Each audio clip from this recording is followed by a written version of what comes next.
Kellan had always felt trapped in his small coastal village. The endless cycle of fishing and mending nets left him restless, longing for adventure and a life beyond the familiar shores. The old villagers often spoke of the Phantom River, a strange waterway said to appear once every 100 years under the light of a blood moon. It carried with it treasures and relics from the past, but was also rumored to be cursed.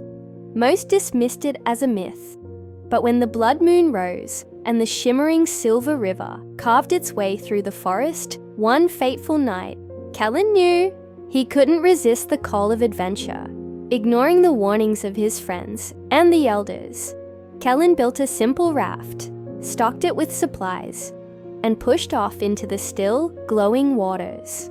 The river was unnervingly quiet, as though it held its breath, and its surface shimmered like liquid glass. As Kellan floated downstream, strange whispers echoed around him, and the water reflected more than just the stars above. It showed fleeting images of his childhood and the mother he had lost long ago.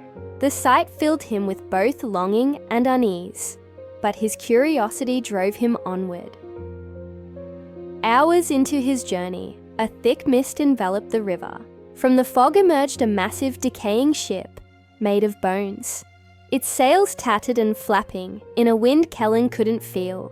Ghostly figures manned the ship, their hollow eyes fixed on him. One stepped forward, its voice a haunting whisper. "Turn back," it warned. "The river will claim more than your life." But Kellan, determined to uncover the river's secrets, refused. The ghostly crew watched in silence as his raft drifted past. The river led Kellan to a small island surrounded by jagged rocks.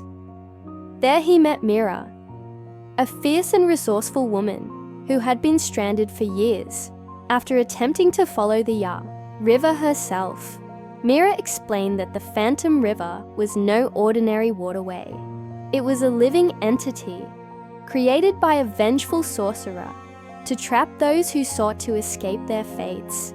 It lured adventurers with promises of treasure, but ensnared them in its currents, feeding on their memories and regrets. Despite her years of solitude, Mira had not given up hope of escaping and offered to join Kellan on his journey. Together, they navigated the river, which grew increasingly treacherous. The waters churned as though alive, steering them toward hidden dangers. One night, they encountered a hooded figure steering a skeletal boat. The ferryman demanded payment to allow them to pass. Kellan offered the only thing of value he carried, a locket that had belonged to his late mother. The ferryman accepted, but warned that the river would strip away more than material possessions. It thrived on the burdens of the soul. As they moved past him, Mira began to recall fragmented memories of her past, including a betrayal that had driven her to seek the river in the first place. The journey grew darker as the river plunged into a canyon filled with glowing carvings that told its story. The carvings revealed that the river had been cursed by a sorcerer, whose jealousy had driven him to trap the souls of those who sought to escape their destinies. Deep in the canyon, Kellan and Mira found an artifact embedded in the rock, a crystal shard that seemed to pulse with life. Mira believed it could control the river, but Kellan felt a deep unease about its power and persuaded her to leave it behind. The river's current grew stronger, pulling them into a massive whirlpool that swallowed their raft and plunged them into the depths. When Kellan opened his eyes, he found himself in an underwater city made of shimmering glass and coral. The city was eerily silent, its halls filled with treasures and relics from different eras. They discovered a journal left by a past adventurer who warned that the city was the river's final trap.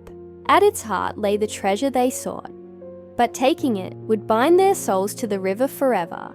In the city's center, they found the treasure, a chest overflowing with gold, jewels, and ancient artifacts. Yet as Kellan reached out to touch it, a deep sense of dread washed over him. The journal's warning echoed in his mind. Taking the treasure would condemn them to an eternity of being trapped in the river's grasp. Mira, standing beside him, seemed torn. The lure of the riches was strong, but her time on the river had taught her that nothing came without a cost.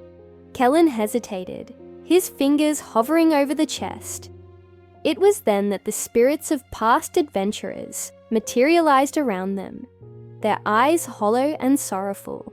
They had been the river's victims. Driven by greed or desperation, they had taken the treasure, only to become bound to the river forever. One of the spirits spoke in a whispering, hollow voice. "We thought we could escape our fates, but the river takes more than it gives. Now we are its prisoners, just like those who came before us." The weight of their words crushed Kellan's heart, and for the first time, he understood the true cost of seeking to escape one's destiny. Mira too looked conflicted, but in her eyes, Kellan saw the same realization. The treasure was not worth the price. With a heavy heart, Kellan stepped away from the chest, his hand trembling. Mira did the same, her eyes meeting his in silent agreement. Together, they turned away from the treasure, realizing that they could never truly escape the river's grasp. The journey had changed them, revealing their deepest regrets, their fears, and their desires. But they had also gained something more valuable than gold: the understanding that some paths, no matter how tempting, were meant to be left behind. As they made their way back to the heart of the city, the river's current began to calm. The oppressive weight of the curse lifted slightly, as if the river itself recognized their decision. But the path back to the surface was no easier. The whirlpool that had sucked them down now seemed to pulse with a new intensity, testing their resolve. They fought against the pull, using all their strength to paddle toward the exit. Finally, after what seemed like an eternity, they emerged from the depths of the river. The mist that had once enveloped the waters had cleared, and the blood moon was beginning to fade, its eerie light retreating as dawn approached. The phantom river had released them, but not without leaving its mark. Kellan and Mira stood on the shore, exhausted but free. The village, once a place of suffocating familiarity, now seemed like a distant memory. They knew they could never return to their old lives. The river had taken something from them, but it had also given them something greater: the chance to forge their own paths, free from the shadows of the past. And so, as the first rays of sunlight pierced the horizon, Kellan and Mira set off into the unknown, leaving the phantom river behind. They did not know what awaited them, but they knew that together, they would face whatever came with open hearts and the strength to move forward. The river had not claimed their souls. Instead, they had claimed their freedom.